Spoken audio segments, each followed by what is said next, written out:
Ayol hukumatidan tashkil topgan komissiya muchalari bilan kecha mashxonadonga ziyofat keldi, aniq ko'rildi, aniq bilindi, dalillarimiz bor. Bugun biz 280 ming shtraf solgani kelgan edik. Xonadonni qutlashyapti. Tushunishimiz bo'yicha qiz tarafga ziyofat tap ketishibdi. Mana qiz tarafga ham borib, inshaalloh mana tekshirishni boshladik. Prikaz prezidentimizning buyrug'iga asosan ish qilishni boshladik.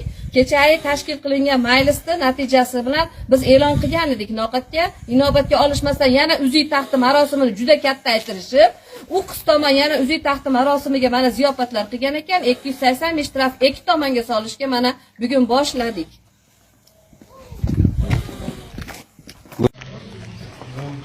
Voy nimaga yalinasizlar? Voy qizlaringni kelin qilmayaptimi odamlar? Birindaga eshitmaysan, to'yni qisqartirib yurib kuyingiz. Nimaga qilyapsan? Xudodan qo'rqmaysan. Bo'pti, bizdan qo'rqmaydi. Nimaga o'lyapsan? Yo'q, tortsin. Yo'q, boshqatdan tort.